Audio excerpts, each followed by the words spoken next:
Hi friends, welcome to Bani Naseer kitchen. நம்ம இன்னைக்கு mushroom biryani தான் பார்க்க போகிறோம். பிரியாணினாலே எல்லாரோட ஃபேவரட்டாகவும் இருக்கும்.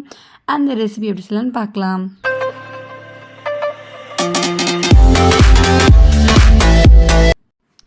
ஃபர்ஸ்ட் இந்த ரெசிபி பண்ணுறதுக்கு ஒரு 1.5 கப் அளவுக்கு பாஸ்மதி ரைஸ் எடுத்துருக்கிறேன். பாஸ்மதி ரைஸை கழுவிட்டு தான் நல்லா ஊற வைக்கணும்.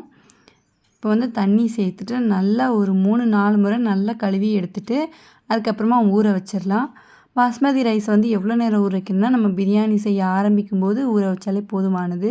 கிட்டத்தட்ட ஒரு 10 நிமிஷம் இல்லைன்னா 1/4 மணி நேரம் ஊறினா போதும். இப்போ தேங்காய் எண்ணெய் சேர்த்துட்டு தேங்காய் எண்ணெய் கூடயே ஒரு 3 ஸ்பூன் அளவுக்கு நெய் சேர்த்துருக்குறேன். பிரிஞ்சி இலை, கல்பாசி, 2 துண்டு பட்டை, 2 கிராம்பு, ஒரு 2 ஏலக்காய், கொஞ்சமாக கசகசா, 1 ஸ்பூன் அளவுக்கு பெருஞ்சீரகம், கொஞ்சமாக முந்திரி பருப்பு, அதுக்கப்புறமா அது கூட கொஞ்சமாக முந்திரி பழம், கொஞ்சமாக எண்ணெய் சேர்த்துட்டு நல்லா இது பொரியட்டும். பொரிஞ்சதுக்கப்புறமா 1.5 கப் அளவுக்கு வெங்காயம் சேர்த்துருக்குறேன். பிரியாணினாலே வெங்காயம் தக்காளி தான், அதனால வெங்காயம் தக்காளி அதிகமாக போடுங்க. வெங்காயம் சேர்த்துட்டு வெங்காயம் லைட்டாக வதங்கினதுக்கு அப்புறமா நம்ம தக்காளி சேர்த்துடலாம். தக்காளி 1 கப் அளவுக்கு சேர்த்துக்கோங்க. வெங்காயம் 1.5 கப் அளவுனா தக்காளி 1 கப் சேர்த்துக்கோங்க. நல்லா இது வதங்கட்டும். வதங்கினதுக்கு அப்புறமா இஞ்சி பூண்டு விழுது ஒரு 4 ஸ்பூன் அளவுக்கு சேர்த்துருக்குறேன். சேர்த்துட்டு இஞ்சி பூண்டோட பச்சை வாசனை போகிற வரைக்கும் நல்லா வதக்கிக்கிடலாம். இப்போ நல்லா வதங்கிடுச்சு. இப்போ கொத்தமல்லி இலையும் புதினாவும் சேர்த்துடலாம். ரெண்டும் ஒவ்வொரு கைப்பிடி அளவுக்கு சேர்த்துக்கோங்க. மல்லி இலையும் புதினாவும் தான் நல்லா வாசனையே. சேர்த்துட்டு நல்லா கலந்து விட்டுறலாம். கலந்து விட்டுட்டு 1 கப் அளவுக்கு தயிர் சேர்த்துருக்குறேன்.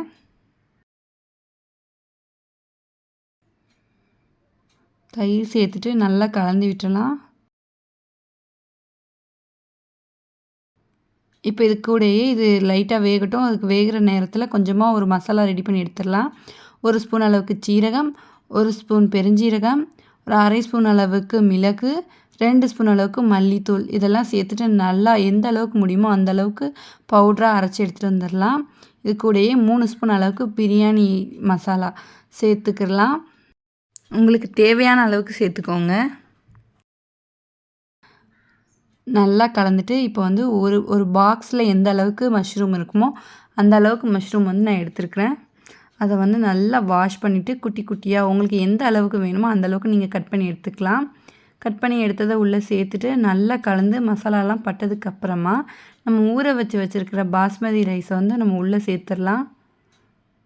உள்ளே சேர்த்துட்டு தண்ணி ஃபஸ்ட்டு சேர்க்குறோம அரிசி சேர்த்துட்டு நல்லா மசாலாவோட கலந்து சுற்றி விட்டதுக்கு அப்புறமா நம்ம தண்ணி சேர்த்துடலாம். ஒரு 1.25 நம்ம தண்ணி வைக்கணும்.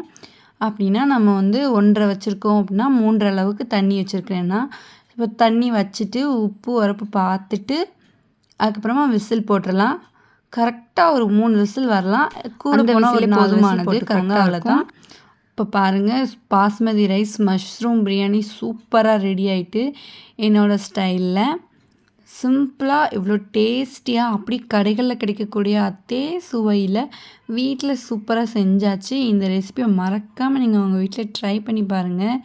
ட்ரை பண்ணி பார்த்துட்டு அதோடய டேஸ்ட் எப்படி இருக்குதுன்னு எனக்கு மறக்காமல் கமெண்ட் பண்ணுங்கள். இந்த வீடியோ உங்களுக்கு பிடிச்சிருக்கும்னு நினைக்கிறேன். இந்த வீடியோ உங்களுக்கு பிடிச்சிருந்ததுன்னா லைக் பண்ணுங்கள், ஷேர் பண்ணுங்கள். மறக்காமல் நம்ம சேனலை சப்ஸ்கிரைப் பண்ணுங்கள். தேங்க்ஸ் ஃபார் வாட்சிங்.